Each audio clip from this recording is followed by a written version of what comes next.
Rising Pakistan کی اس نشست میں ایک بار پھر آپ کو خوش آمدید کہیں گے۔ آج کل بھی سننے میں آتا ہے لیکن پہلے وقتوں میں تو اساتذہ درسگاہوں کی پہچان بن جایا کرتے تھے اور بڑے فخر کی بات ہوتی تھی کہ بھئی ہم اس درسگاہ میں جا رہے ہیں جہاں پہ انگریزی ادب یا اردو ادب یا میتھمیٹکس یا معاشیات، اکنامکس، اسٹیٹسٹکس فلاں پروفیسر پڑھاتے ہیں اور ہمیں ان پروفیسر سے پڑھنے کا شرف حاصل ہوا۔ میری کہانی بھی کچھ ایسی ہے۔ جب مجھے سر سید کالج راولپنڈی میں داخلہ ملا تو میرے والد بہت خوش ہوئے اور میری والدہ بھی کہ بھئی تمہیں جلیل علی جیسے اردو پڑھانے والے ملیں گے، اور بڑی میری خوش بختی ہے کہ آج علی صاحب میرے مہمان ہیں رائزنگ پاکستان میں۔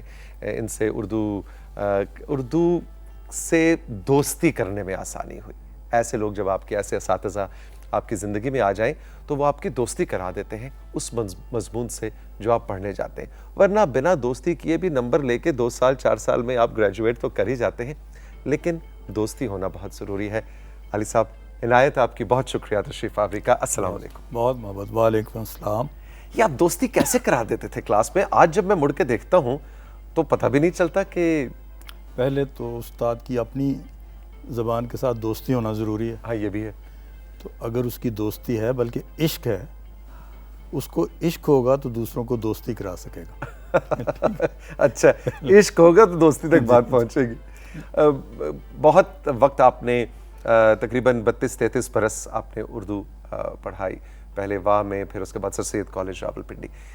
یہ فرمائیے کہ ہر سال جب نیا بیچ آتا ہے اور وہ 50-60 بچے 40 بچے کلاس روم کے اندر، تو وہ ایک ہی عمل پوائنٹ اے سے لے کے پوائنٹ ایکس تک جانے کا جو سفر ہے وہ ہر سال وہ ایک ہی سفر کرنا، کیا اس کو انجوائے کیا یا وہ ایک تصنع کا شکار، ایک مونوٹنی کا شکار ہو گیا؟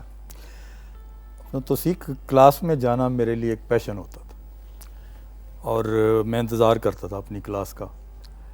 آپ نے بہت اچھی بات کی۔ اصل میں ہر سیشن جو آتا ہے پہلے 4-5 مہینے تو اس میں لگ جاتے ہیں ان کے ساتھ ایک ہارمنی پیدا کرنے میں، اپنے مزاج کے مطابق ان کو ڈھالنے میں، ٹھیک ہے جی، اور ایک ریپو ان کے ساتھ بنانے میں۔ جب وہ بن جاتی ہے پھر انجوائے کرتا بندہ، ٹھیک ہے۔ اور میں تو بلکہ یہ کرتا تھا کہ چونکہ ایک ہی سبجیکٹ، ایک ہی ٹاپک جو ہے وہ ایک دن میں 4 کلاسوں کو پڑھانا ہوتا تھا یا 3 کلاسوں کو پڑھانا ہوتا تھا۔ اچھا، ٹھیک ہے۔ تو میں چاہتا تھا کہ جو بات میں پہلی کلاس میں کر رہا ہوں وہ میں رپیٹ نہ کروں۔ اب اشعار بھی وہی ہیں، شاعر بھی وہی ہے، پڑھانا بھی وہی ہے، مطلب حالی کو اگر پڑھانا ہے، اس کے باوجود میں کچھ اس میں چینج کرتا تھا، کچھ اس میں لغت کو چینج کرتا تھا، کچھ تشریح میں کوئی نیا اینگل پیدا کرتا تھا، کیونکہ مجھے مناٹنی پسند نہیں، نہ مجھے اپنی پوئٹری میں وہ پسند ہے، نہ مجھے اپنے جاب میں وہ پسند ہے۔ تو آپ کا سوال یہ تھا کہ بھئی فرق کیا پڑا طالب علموں میں بتدریج؟ ہاں بتدریج ہر سال جو نئے آتے جا رہے ہیں وہ وہی، چلیں اس کو یوں رکھتے ہیں کہ ایک مجھ سے پہلے کی جنریشن تھی، پھر ہم نے آپ سے پڑھا، پھر ہمارے بعد بھی ایک جنریشن، وہ بچے ایک جیسے ہی ہوتے ہیں یا فرق؟ اچھا، یہ ہر سال کا فرق تو شاید اتنا مائنوٹلی نہ پتہ چلے، لیکن 8-10 سال کے بعد ایک چینج ویسے ہی آتی ہے معاشرے میں۔ صحیح۔ اچھا، لٹریچر میں بھی آ جاتی ہے، 10-1 سال کے بعد ٹرینڈ میں تبدیلی آ جاتی ہے، ایون آپ کا جو پرفارمنگ آرٹس ہیں ان میں بھی تبدیلی آ جاتی ہے، تو وہ تو ہے۔ وہ اس پہلے جو تھے نا، اچھا پھر یہ بھی ہوتا ہے کہ آپ کس کالج میں پڑھا رہے ہیں، وہاں کون سی کمیونٹی کے بچے آ رہے ہیں، مڈل کلاس کے آ رہے ہیں، اپر مڈل کلاس کے آ رہے ہیں، نچلی کلاس کے آ رہے ہیں، ٹھیک ہے۔ تو میرا مشاہدہ یہ رہا کہ جو لوور کلاس کے بچے ہیں وہ بہت رسپیکٹ کرتے ہیں استاد کی، مڈل کلاس والے جو ہیں وہ ذرا اس سے کم کرتے ہیں، اور جو اپر کلاس والے ہیں وہ ان کو تو بعض اوقات ریٹائرمنٹ کے بعد اب کسی جگہ ہم کوئی قمیض خریدنے کے لیے یا کوئی شاپنگ کرنے کے لیے جا رہے ہوتے ہیں تو کاؤنٹر پر سابق طالب علم بھی کھڑا ہوتا ہے، ہم اسے سلام کرتے ہیں تاکہ اسے یاد آ جائے کہ ہم اس کے استاد رہے۔ واہ واہ واہ، تو یہ فرق ہے، کلاسز کا بھی فرق۔ ویسے آپ تو دوستی کر لیا کرتے تھے اپنے طلباء سے، میں نے بتایا نا کہ اپنے مطابق ڈھالنے میں مجھے 4-5 مہینے لگتے تھے۔ واقعی آپ ڈھال لیتے تھے۔ اچھا علی صاحب، ایک عام تاثر یہ ہے کہ شاعر جو ہے وہ اپنے ارد گرد کے انوائرمنٹ سے افیکٹ ہوتا ہے، جیسا کرونا آیا یا کوئی جنگ ہو گئی یا ٹیررزم ہو گیا یا کوئی بم دھماکہ ہو گیا یا عشق محبت کوئی بھی آپ رینج لے لیں تو وہ اس کی پھر شاعری میں ڈھلتا ہے.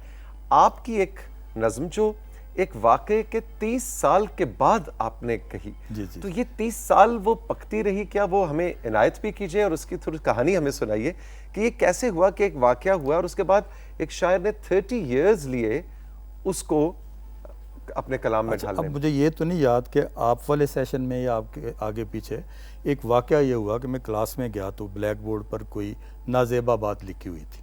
میرا سیشن نہیں ہوگا سر. میرے بارے میں تو نہیں تھی, میرے بارے میں نہیں تھی, لیکن ویسے لکھی ہوئی تھی. ٹھیک ہے. اچھا مجھے یہ ابھی لڑکے 4-5 تھے, پوری کلاس نہیں آئی تھی. ٹھیک ہے. تو خیر پوری کلاس آ گئی, میں نے اسے مٹوا دیا اور میں نے یہ کہا, میں نے کہا یار یہ کس نے کیا, میری کلاس میں بلیک بورڈ پر ایسی بات کیوں لکھی, تو آپ کھڑا ہو جائے بچہ اور سوری کر لے.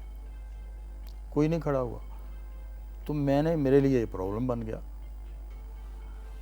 پھر میں نے کچھ تھوڑی گفتگو کی ان کو, میں نے کہا جی آج ہی آپ کر لیں, دل صاف کر لیں, تو ایک گلٹ آپ کی ساتھ عمر میں چلے گا, فائدہ کیا. واہ واہ واہ. تو آخر جو ہوا وہ نظم کے ذریعے آپ تک پہنچا. اچھا, واہ جی واہ. تو یہ نظم 30 سال بعد ہوئی. ہاں یہ بھی چلے پہلے ہم نظم سنتے, پھر ہم یہ آپ سے یہ بھی پوچھیں گے کہ 30 سال کیوں لگے. یہ ہے جی, اس کا نام ہے عجب ایک روشنی دیکھی. عجب ایک روشنی دیکھی.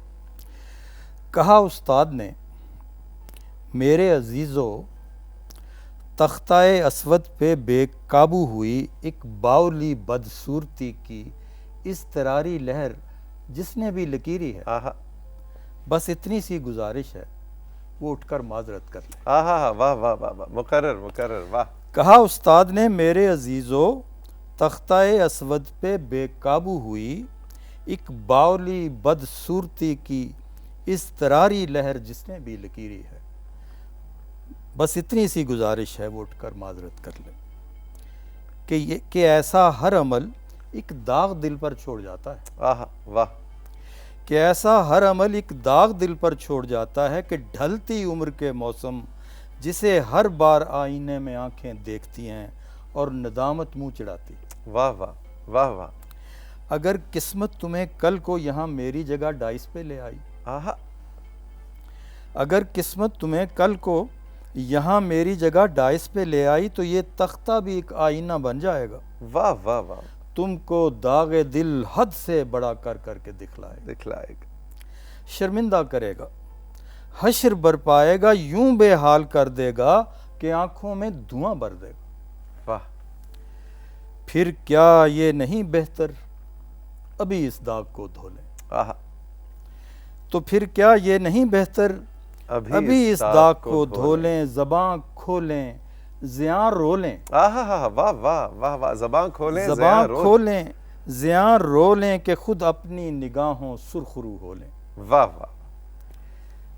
ابھی تھی گفتگو جاری کہ ایک اشکوں سجا پہ کر جھکائے سر اٹھا اور اس کے 2 الفاظ, سوری سر کی اجلی صوت شبنم نے سبھی چہرے بگوڑے. واہ واہ واہ واہ واہ واہ. کیا اچھا.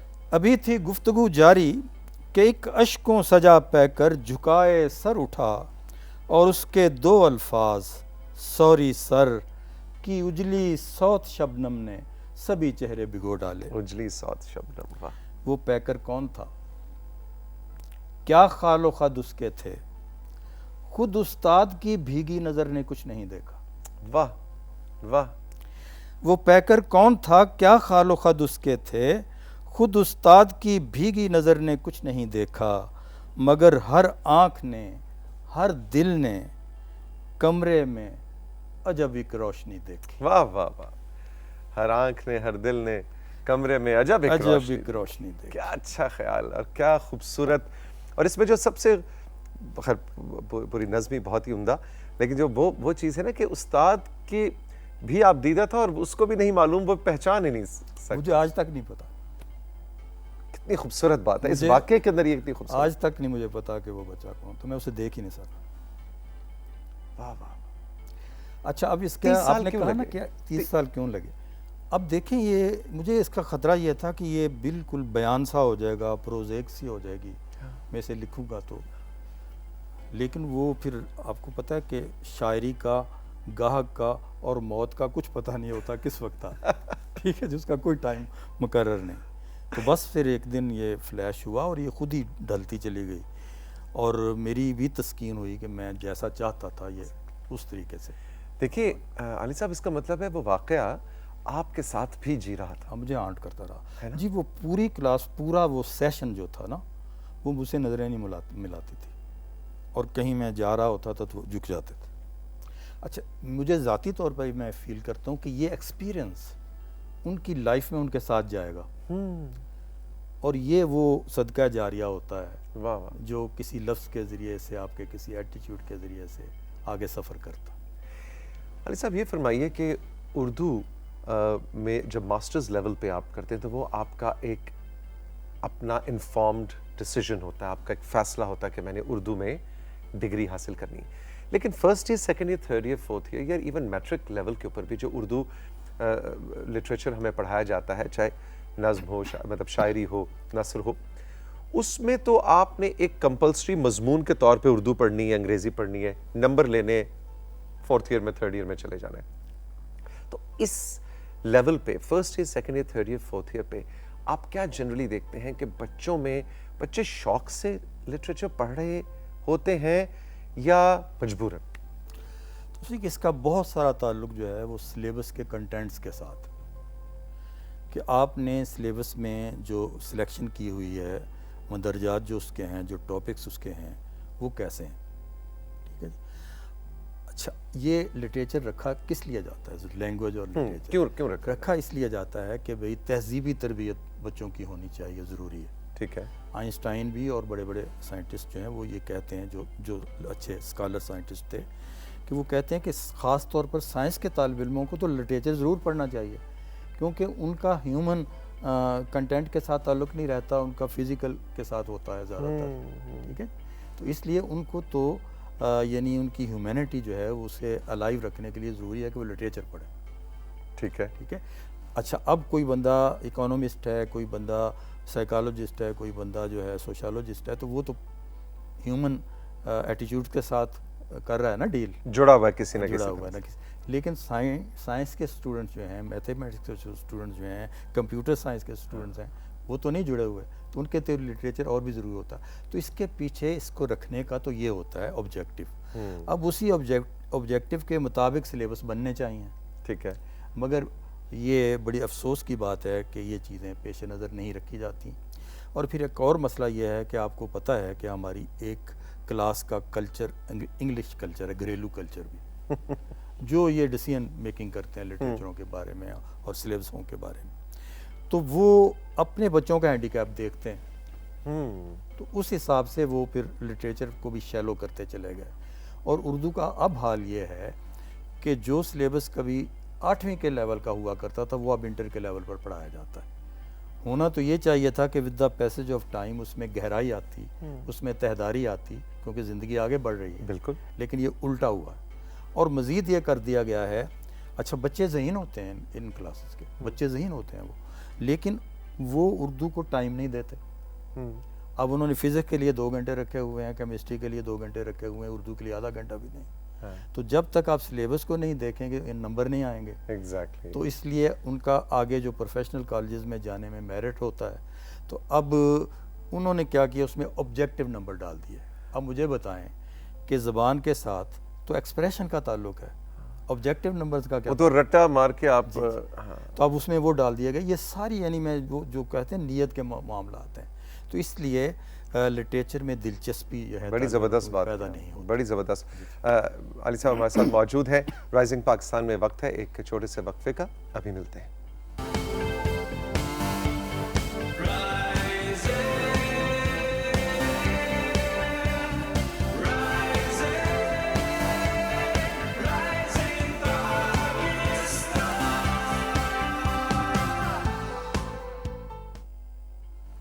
ایک بار پھر آپ کو خوش آمدید کہیں گے رائزنگ پاکستان کے سیٹس پہ. محترم جلیل علی صاحب آج ہمارے ساتھ موجود ہیں، جن کا شاعری کے حوالے سے تو ایک نام ہے ہی، لیکن میرے استاد بھی ہیں.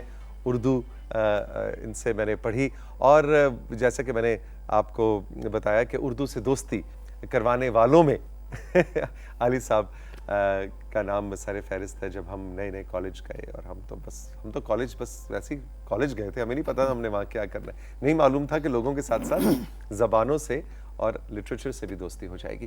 علی صاحب آپ کے شعری مجموعے تو ڈیفینیٹلی ہیں, لیکن آپ کا اردو ادب میں تنقید کے حوالے سے بھی کام ہے, اور یہ جو ابھی آپ کی حال ہی میں پچھلے برس کتاب شائع ہوئی ہے, اس کا نام بھی بہت ہی دلچسپ ہے, شعری دانش کی دھن میں. میرے تو اوپر سے گزر گیا ابھی آپ کے اس کی تشریح کلاس میں آپ ہم سے تشریحیں کروایا کرتے تھے, آج میں آپ سے تشریح کرواؤں گا.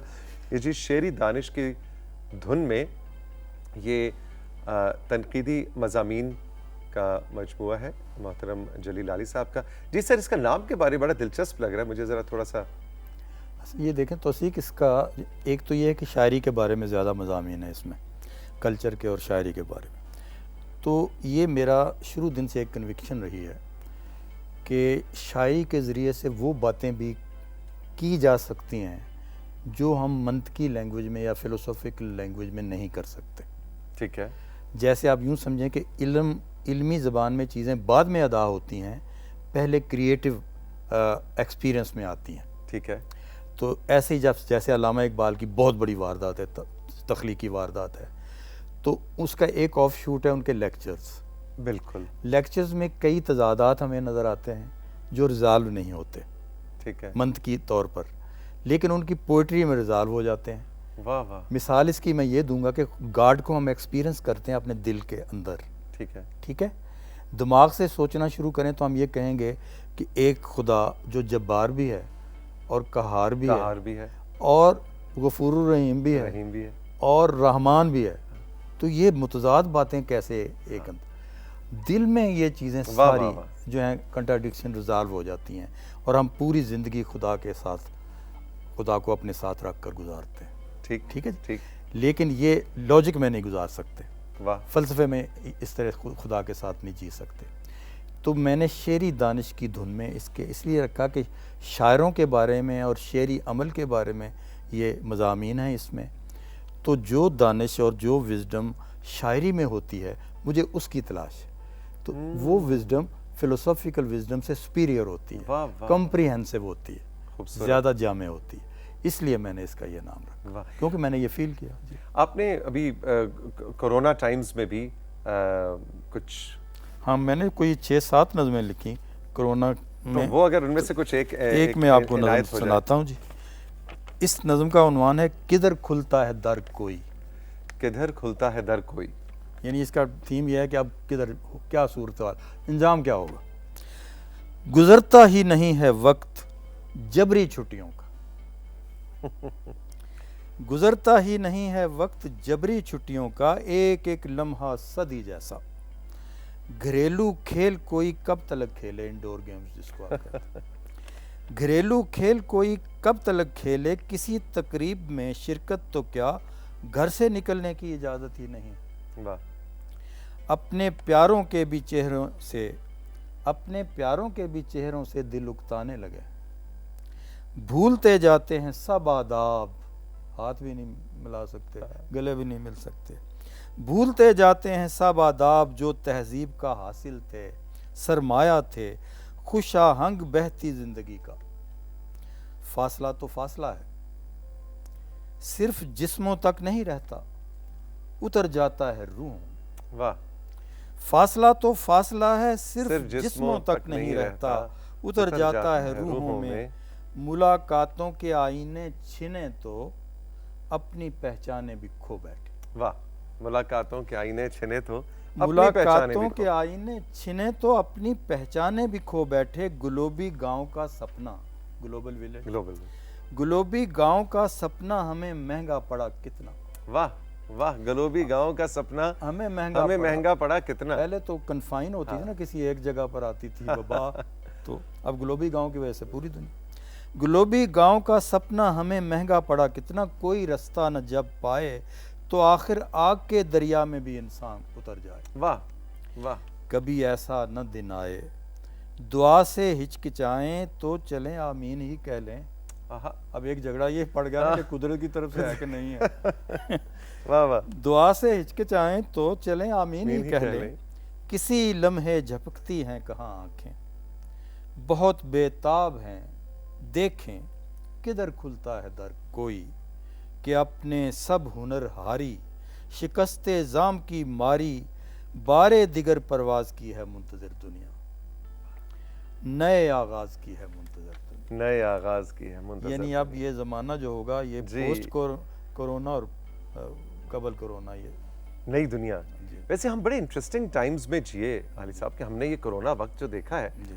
ابھی تو ہم پریشان ہیں، لیکن وہ بعد میں مڑ کے دیکھیں گے تو ہم نے وہ پری کورونا دنیا بھی دیکھی ہے اور پوسٹ کورونا دنیا بھی دیکھی ہے۔